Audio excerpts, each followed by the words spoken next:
اللہ من الشیطان الرجیم بسم اللہ الرحمن الرحیم۔ آج بحمد اللہ تعالی ہمارا لیکچر نمبر 44 ہے اور آیت نمبر سورۃ آل عمران کی 59 to 71 تک بیان ہوگا۔ ان آیات کا تعلق حضرت عیسیٰ علیہ السلام کے ساتھ ہی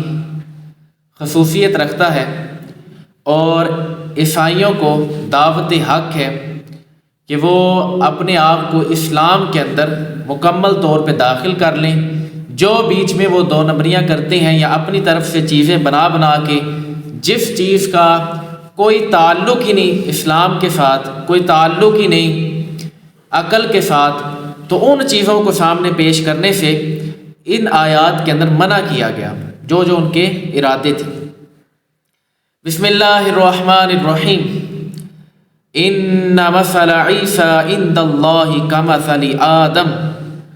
خلقہ من تراب ثم قال له کن فیکون۔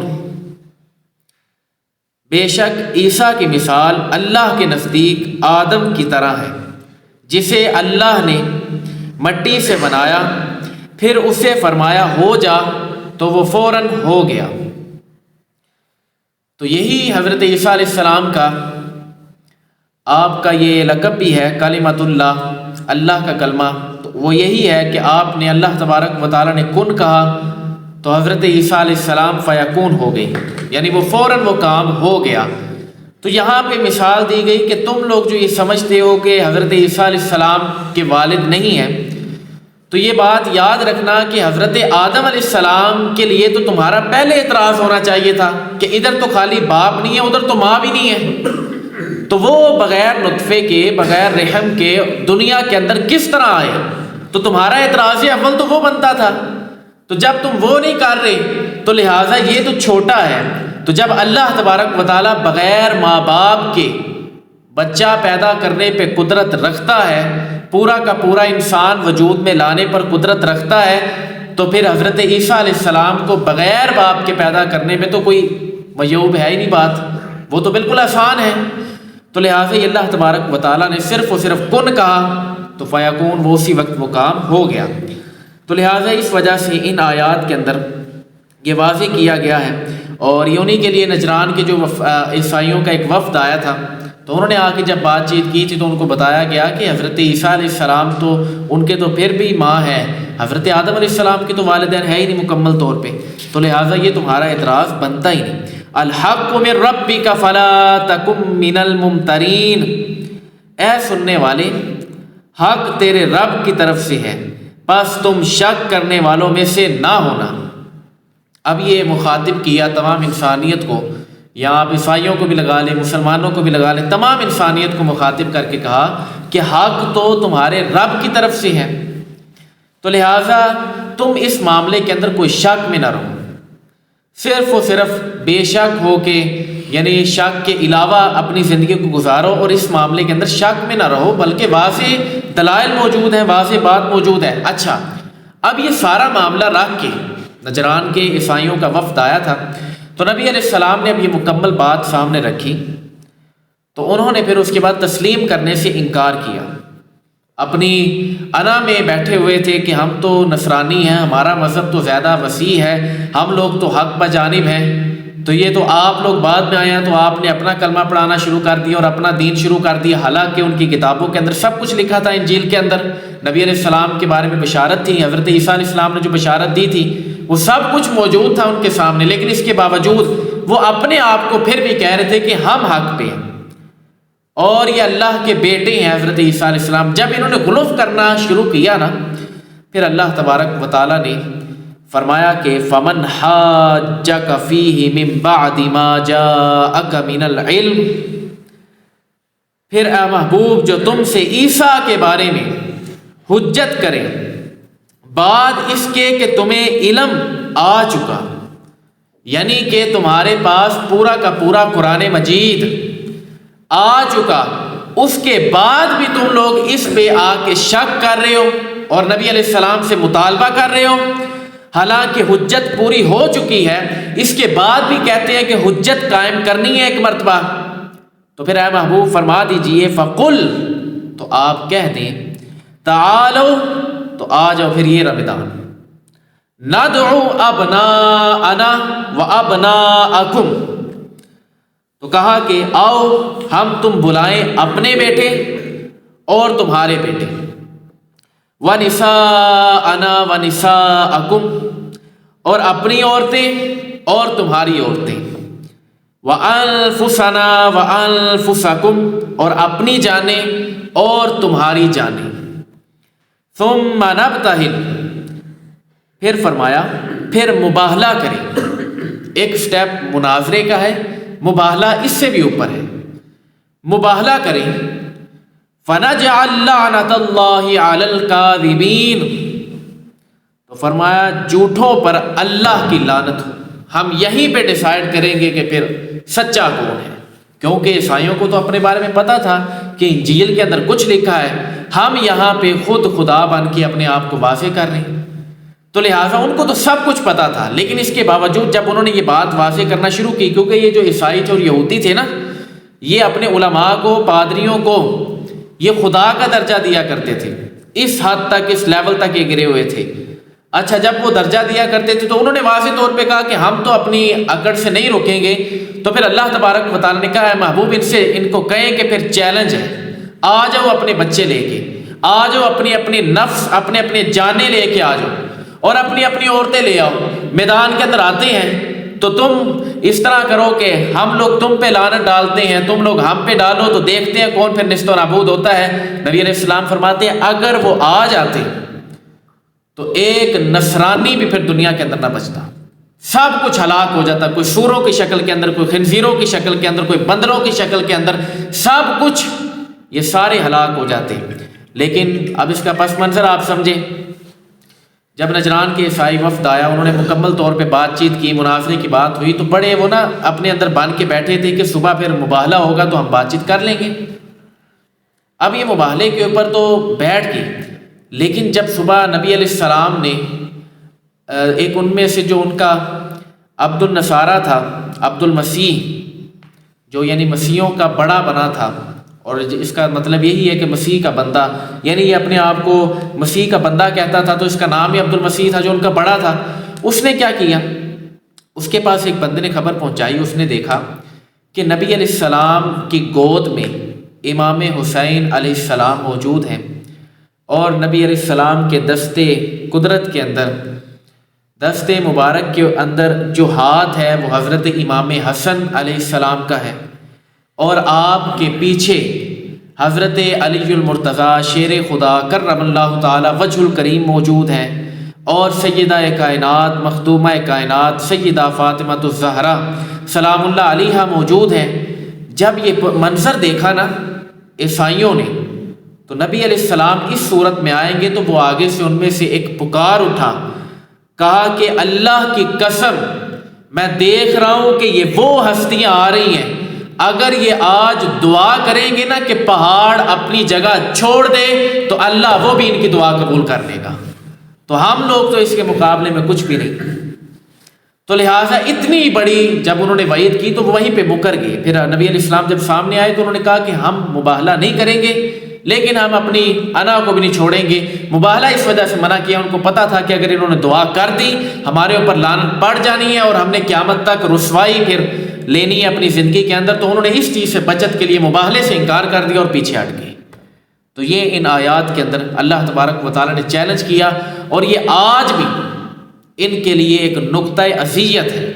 اور یہ ان کو تکلیف دیتا رہے گا قیامت تک کہ آیت مباہلہ موجود ہے۔ اور صحیح مسلم کے اندر بھی 6220 حدیث نمبر کے اندر بھی یہ چیز واضح ہے کہ مباہلے کی جو شان حضرت سعد ابن ابی وقاص رضی اللہ تعالیٰ عنہ نے بیان کی ہے وہ بھی بالکل واضح ترین شان ہے۔ ان ھذا لہو القصص الحق وما من الہ الا اللہ وان اللہ لہو العزیز الحکیم، بے شک یہی سچا بیان ہے اور اللہ کے سوا کوئی معبود نہیں، اور بے شک اللہ ہی غالب ہے، حکمت والا ہے۔ تو یہ اللہ تبارک و تعالیٰ نے بتایا کہ یہ جو قصہ ہم نے بیان کیا ہے نا، اس کو کوئی بندہ شغل میلے میں نہ لے لے، یہ بالکل سچی بات ہے اور سچا بیان ہے جو ہم نے کر دیا ہے، اور یہ حق ہے۔ اور فرمایا اسی کے ساتھ ایک تاکید دی، عیسائیوں کو پھر دعوت حق دی، کہا کہ اللہ کے سوا کوئی معبود نہیں، وَمَا مِنْ إِلَٰهٍ إِلَّا اللَّهُ وَإِنَّ اللَّهَ لَهُوَ الْعَزِيزُ الْحَكِيمُ۔ اب تو تمہیں مان جانا چاہیے کہ اللہ ہی غالب ہے، حکمت والا ہے۔ اب تو اپنی انا چھوڑ دو، اب تو آ جاؤ اسلام کے اندر۔ فَإِن تَوَلَّوْا فَإِنَّ اللَّهَ عَلِيمٌ بِالْمُفْسِدِينَ، پھر اگر وہ منہ پھیریں تو اللہ فساد کرنے والوں کو بھی جانتا ہے۔ پھر جو اس سے منہ پھیر رہے ہیں اپنی انا کی وجہ سے، اپنی میں کی وجہ سے، اپنی عزت کی وجہ سے، کہ ہم لوگ تو بہت بڑا مذہب تھا تو اب کیا ہم اپنا گھر بار سب کچھ چھوڑ کے اسلام کے اندر آئیں گے، تو فرمایا اللہ اس طرح کے فساد ڈالنے والوں کو بھی بہترین طریقے سے جانتا ہے۔ تو میں نے پہلے بھی آپ کو بتایا ہے کہ فی الحال جو ابھی کا موجودہ دور ہے اس کے مطابق بھی سب سے زیادہ میجورٹی، جو سب سے بڑا مذہب ہے وہ عیسائیت کا ہے، یعنی حضرت عیسیٰ علیہ السلام کے ماننے والے سب سے زیادہ ہے دنیا کے اندر، اور کرسچن یہ سب سے بڑا مذہب ہے۔ ہاں لیکن جلدی پھیلنے والا، تیزی سے پھیلنے والا جو مذہب ہے وہ اسلام ہے، تو لہٰذا ہم تو ان کو دعوت حق دیتے رہتے ہیں۔ اور عیسائیوں میں بہت سے لوگ جب واقعہ حقیقی طور پہ اپنا قرآن مجید کی آیات کی طرف دیکھتے ہیں اور پھر اپنی جو آج کی جو کتاب موجود ہے بائبل اس کو بھی دیکھتے ہیں، تب بھی وہ اسلام کی طرف راغب ہو جاتے ہیں، ان کو حقیقت سمجھ میں آ جاتی ہے۔ لیکن جو لوگ اندھی تقلید کر کے وہیں پہ بیٹھ گئے ہیں پھر ان کو سمجھ نہیں آتی۔ تو لہٰذا اس وجہ سے یہ دعوت حق تو اللہ تبارک و تعالیٰ نے دی ہے، اور آج بھی ان کے لیے موقع ہے، جو ابھی بھی موجود ہے وہ اپنے اسلام کے اندر داخل ہو سکتے ہیں۔ قُلْ يَا أَهْلَ الْكِتَابِ تَعَالَوْا إِلَىٰ كَلِمَةٍ سَوَاءٍ بَيْنَنَا وَبَيْنَكُمْ أَلَّا نَعْبُدَ إِلَّا اللَّهَ وَلَا نُشْرِكَ بِهِ شَيْئًا وَلَا يَتَّخِذَ بَعْضُنَا بَعْضًا أَرْبَابًا مِّن دُونِ اللَّهِ فَإِن تَوَلَّوْا فَقُولُوا اشْهَدُوا بِأَنَّا مُسْلِمُونَ۔ اے حبیب تم فرما دو کہ اے اہل کتاب ایسے کلمہ کی طرف آؤ جو ہمارے اور تمہارے درمیان برابر ہے، اور وہ یہ ہے کہ ہم اللہ کے سوا کسی کی عبادت نہ کریں اور کسی کو اس کا شریک نہ ٹھہرائیں، اور ہم میں کوئی ایک اللہ کے سوا کسی دوسرے کو رب نہ بنائے۔ پھر بھی اگر وہ منہ پھیریں تو اے مسلمانوں تم کہہ دو، تم گواہ رہو کہ ہم سچے مسلمان ہیں۔ تو یہ بات یاد رکھیے گا، اس کے اندر ٹوٹل 3 باتوں کا تذکرہ کیا گیا ہے۔ پہلی بات یہ کہ اللہ تبارک و تعالیٰ کہ ان کو حکم دیا گیا، ان کو دعوت حق دی گئی کہ یہ بات آپ سن لیں کہ جو ایک چیز ہم سب میں کامن ہے، اگر آپ لوگ اپنی جو شریعت موسوی کو ماننے والے تھے حضرت موسیٰ علیہ السلام کے یہودی، ان کو مخاطب کیا، کہا کہ اگر تم اپنی کتاب پڑھ لو تورات، تو اس کے اندر یہ بات تو کامن ہے، وہ بات یہ ہے کہ اللہ کے سوا کسی کو پوجنا نہیں ہے، نمبر 1۔ دوسرے جو عیسائی تھے ان کو کہا کہ تم یہ بات کرو، انجیل پڑھ لو، اس کے اندر تو یہی چیز لکھی ہے وَمَا مِنْ إِلَٰهٍ إِلَّا اللَّهُ، کہ اللہ کے سوا کسی کی عبادت تو جائز نہیں، یعنی اللہ تبارک و تعالیٰ کی عبادت کرنی ہے، اسی کی ایک خالص ہو کے پوجا کرنی ہے۔ ٹھیک ہے، مسلمانوں کی کتاب کتاب اللہ، اس کو بھی کھول کے دیکھ لو، اس کے اندر بھی یہی بار بار حکم ہے وَإِلَٰهُكُمْ إِلَٰهٌ وَاحِدٌ لَا إِلَٰهَ إِلَّا هُوَ الرَّحْمَٰنُ الرَّحِيمُ۔ کھلے ڈنکے کی چوٹ پہ یہ تینوں کتابوں کے اندر حکم موجود ہے، کہا کہ یہ ایک چیز ہے، اگر تم چاہتے ہو کہ ہم تمہارے ساتھ بھائی چارہ رکھ لیں، تمہارے ساتھ محبت کریں، تو پھر آؤ جو تمہاری کتابوں میں چیز موجود ہے، جو ہم میں کتاب میں موجود ہے، ہم اسی چیز پہ اکٹھے ہو جاتے ہیں اور اللہ تبارک و تعالیٰ کی وحدہ لا شریک کی عبادت کرتے ہیں۔ تم حضرت عزیر علیہ السلام کو اللہ کا بیٹا کہنا چھوڑ دو، تم عیسائیوں حضرت عیسیٰ علیہ السلام کو اللہ کا بیٹا کہنا چھوڑ دو، بس عبادت اللہ کی کرتے ہیں، کسی کو شریک نہ ٹھہرائیں۔ دوسری صورت کہا کہ یہ دونوں کام ہم کر لیتے ہیں، اس کے بعد ہم سارے ایک ہی مذہب کے اندر ہیں اور کامن ہے بالکل۔ اچھا یہ 2 باتیں، اس کے بعد کہا کہ ہم میں سے کوئی کسی کو اپنا رب نہ بنائے، یعنی یہود و نصارہ کے اندر میں نے پہلے بتایا کہ وہ اپنے علماء، پادریوں کو، راہبوں کو خدا مانتے تھے اور کہتے تھے کہ یہی ڈیلیور کرتے ہیں حقیقی خدا کی طرف، تو لہٰذا یہ بھی ہمارے خدا ہوئے، ان کی بات کو خدا کا درجہ دیا کرتے تھے۔ کہا کہ یہ والا کام بھی چھوڑ دو، 3 باتیں تم چھوڑ دو، تو لہٰذا ہم لوگ بالکل کامن ہو گئے، ایک ہی اصول کے اوپر ہم کھڑے ہو گئے، تو لہٰذا اب ہم سارے سچے مسلمان ہیں۔ اچھا پھر اللہ تبارک و تعالیٰ نے کہا اگر تم وہ اس چیز سے منہ پھیرے تو پھر مسلمانوں کا یہ حق بنتا ہے کہ وہ کہہ دیں کہ تم گواہ رہو کہ ہم سچے مسلمان ہیں. یعنی بات سیدھی سی، یہ 3 باتیں مان لو تو ہم سارے کامن ہو جائیں گے، پھر اس کے بعد ہم اسلام کے اوپر آ جائیں گے، ایک ہی چیز پہ چلیں گے جو واقعے میں تینوں کتابوں کے اندر دیکھیں نا، اس کے اوپر بھی وہی احکامات ہیں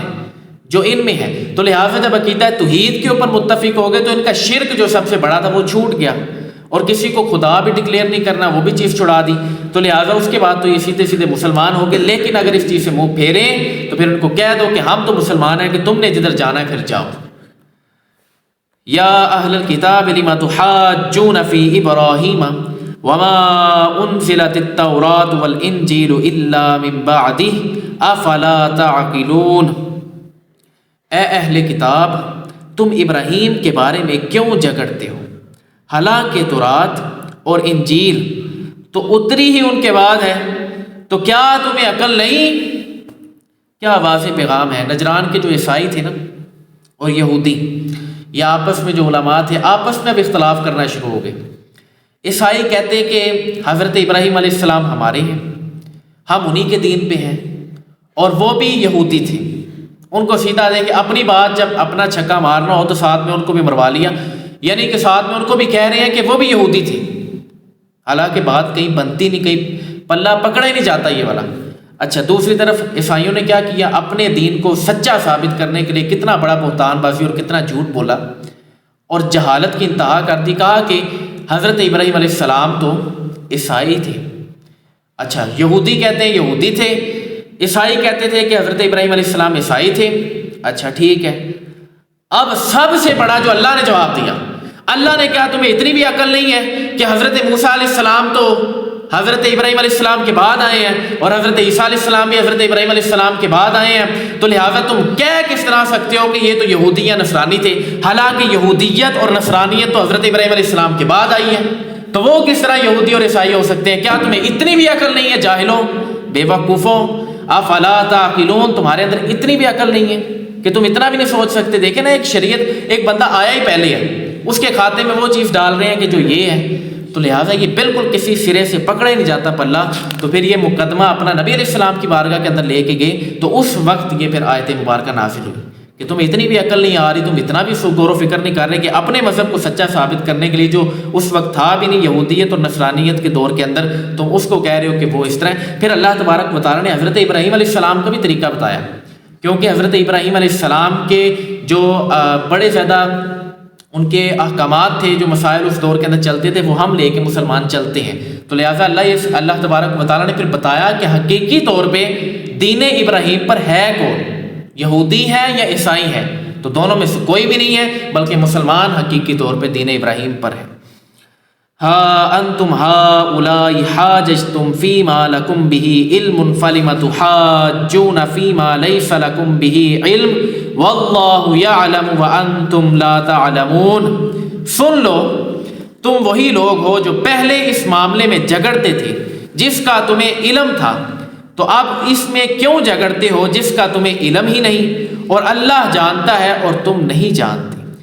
ما کان ابراہیم یہودیا ولا نصرانیا ولکن کان حنیفا مسلما وما کان من المشرکین. ابراہیم نہ تو یہودی تھے نہ عیسائی تھے، بلکہ وہ ہر باطل سے جدا رہنے والے مسلمان تھے اور مشرکوں میں سے نہ تھے. اللہ تبارک و تعالیٰ نے بتا دیا کہ وہ ہر باطل سے جدا ہو کے ایک خالص مسلمان تھے، اور وہ مشرکوں میں سے نہ تھے جنہوں نے ایک دن بھی کسی بت کی عبادت نہ کی. حضرت ابراہیم علیہ السلام تو وہ تھے جس کو تم لوگ کہہ رہے ہو کہ وہ نعوذ باللہ حضرت عیسیٰ علیہ السلام کو خدا کا بیٹا ڈکلیئر کریں گے، یا نعوذ باللہ وہ حضرت عزیر علیہ السلام کو خدا کا بیٹا ڈکلیئر کریں گے. تو یہ ہو ہی نہیں سکتا. حضرت ابراہیم علیہ السلام تو ایک سیدھے دین پر تھے، دین حنیف مسلمہ. وہ تو ایک مسلمان تھے، ہر چیز سے، ہر باطل سے جدا ہو کے ایک اپنے آپ کو مسلمان کہنے والے تھے. تو انہوں نے تو کسی کے ساتھ اپنے آپ کو تشبیہ نہیں دی، تو لہٰذا نہ وہ مشرکوں میں سے تھے نہ وہ کسی باطل کے ساتھ جڑتے تھے. ان اول الناس بابراہیم للذین اتبعوه وهذا النبی والذین آمنوا واللہ ولی المؤمنین. بے شک سب لوگوں سے زیادہ ابراہیم کے حقدار وہ ہیں جو ان کی اتباع کرنے والے ہیں، اور یہ نبی اور ایمان والے، اور اللہ ایمان والوں کا مددگار ہے۔ واللہ ولی المؤمنین، اللہ تبارک و تعالیٰ تو ایمان والوں کا مددگار ہے، ان کا ولی ہے۔ تو یہاں پہ یہ بات کی گئی کہ تم لوگ کہتے ہو کہ وہ ہم لوگ زیادہ حقدار ہیں حضرت ابراہیم علیہ السلام کو اپنے دین پر ٹھہرانے کے، جب کہ حضرت ابراہیم علیہ السلام تو ہر باطل سے جدا ہو کے مسلمان اپنے آپ کو کہنے والے تھے، اور ساتھ ہی ساتھ مشرکوں میں سے نہ تھے۔ یہ بات اس کے بعد کہا کہ سب سے زیادہ حقدار تو وہ کہلائے گا جو پھر ان کی اتباع کرے گا۔ تو اتباع کس نے کی ہے؟ وہ تو مسلمانوں نے کی ہے۔ پہلے تو نبی علیہ السلام نے کی، دین ابراہیم پر اپنا دین لے کے آئے، اس کے بعد ہم امتیوں نے کی جو ان کے ماننے والے ہیں۔ تو یہ تو ہم لوگ حقدار ہیں۔ وہ کس طرح کہ ہمارے مذہب کے اندر حج بھی ہے، قربانی بھی ہے، ختنہ کروانا بھی ہے، داڑھی رکھنا بھی ہے، یہ سارے کام تو دین ابراہیم کے اندر ہوتے ہیں۔ تو حق تو سارا ہم نے ادا کیا ہے، تمہاری داڑیاں کہاں پہ ہیں؟ تم لوگ ختنے تو کرواتے نہیں، اور تم لوگ تو حج بھی نہیں کرتے، قربانیاں بھی نہیں کرتے اللہ کے راستے میں، تو لہٰذا تم کس طرح اپنے آپ کو کہتے ہو کہ ہم دین ابراہیم پہ ہیں؟ تو تمہاری صرف اور صرف یہ جہالت ہے، اس کے علاوہ اور تمہارا کچھ بھی نہیں ہے۔ وَدَّتْ طَائِفَةٌ مِّنْ أَهْلِ الْكِتَابِ لَوْ يُضِلُّونَكُمْ وَمَا يُضِلُّونَ إِلَّا أَنفُسَهُمْ وَمَا يَشْعُرُونَ،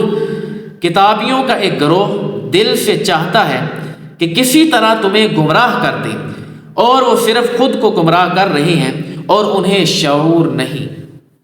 یہاں پہ یہ آیت مبارکہ حضرت معاذ ابن جبل، حضرت عمار ابن یاسر اور حضرت حذیفہ ابن یمان رضی اللہ تعالی عنہم اجمعین ان کے حق میں نازل ہوئی کہ ان کو یہودی بڑا بھڑکاتے تھے، کہ کیونکہ یہ کمزور تھے، ان کو کہتے تھے کہ ہماری طرف آ جاؤ، دین کی طرف بلانے، اپنے دین کی طرف بلانے کی کوشش کرتے تھے۔ تو اللہ تبارک و تعالیٰ نے کہا کتابیوں میں سے ایک گروہ ہے جو تمہیں دل سے چاہتا ہے کہ کسی طرح تمہیں گمراہ کر دے، اور وہ صرف خود گمراہ ہے، یعنی کہ ان میں سے کسی ایک صحابی نے ان کی بات کو ترجیح نہیں دی، کہا کہ تم لوگ کدھر جا رہے ہو؟ ہم نے تو نبی علیہ السلام کا چہرہ دیکھا ہے، ہم تو نبی علیہ السلام کی صحبت میں بیٹھے ہیں، جو واضح کلام وہ کرتے ہیں تم کر ہی نہیں سکتے، جس طرح کا دین حق وہ لے کے آئے ہیں تم تو لے کے نہیں آ سکتے۔ تو لہٰذا انہوں نے یہ چیز واضح کی اور وہ اس چیز پہ نہ چلے۔ اللہ نے کہا حقیقتاً وہ خود ہی گمراہ ہے اور وہ گمراہ ہی رہیں گے، اور انہیں شعور تک بھی نہیں ہے اس چیز کا، عقل تک بھی نہیں ہے۔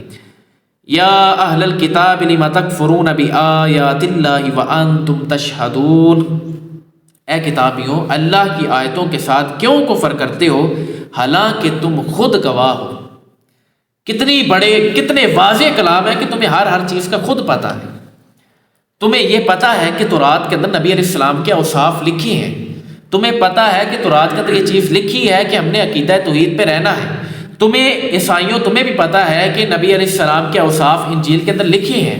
تمہیں پتہ ہے کہ وہاں پہ بھی عقیدہ توحید کی دعوت حق ہے،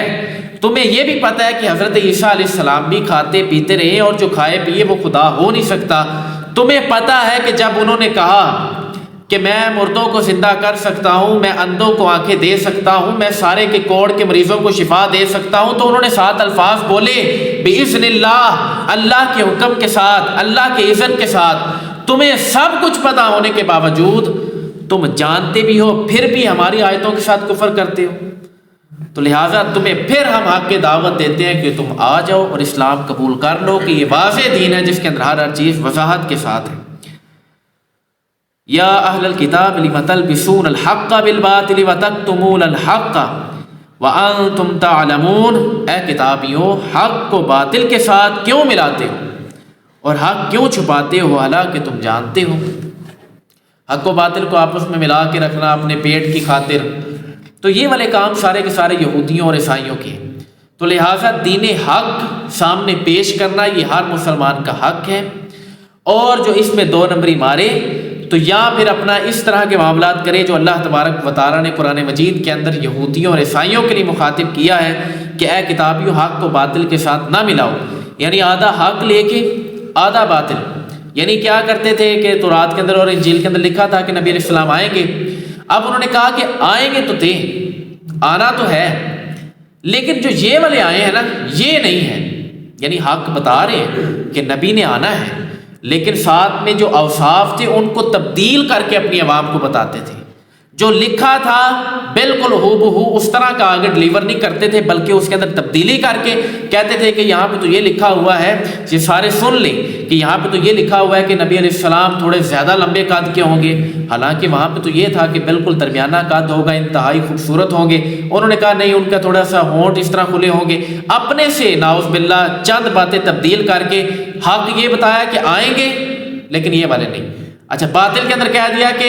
یہ اپنا اوصاف تبدیل کر کے ملا کے یہ چیز عوام کے سامنے رکھ دی تاکہ عوام کبھی اس کی طرف جائے ہی نہ، نبی علیہ السلام کو حق تسلیم کرے ہی نہ، تو حق و باطل کو آپس میں مکس کر کے بیان کیا، تو یہ ان کی سب سے بڑی خرابی تھی۔ اور اللہ تبارک و تعالیٰ نے کہا حالانکہ تم سارے کے سارے اس چیز کو جانتے تھے، تو لہٰذا اپنے ایمانوں کا خیال رکھا جائے، اپنے طریقے پر چلا جائے، حق کو بیان کیا جائے۔ اللہ تبارک و تعالیٰ ہمیں عمل کرنے کی توفیق عطا فرمائے۔ وما علینا الا البلاغ المبین۔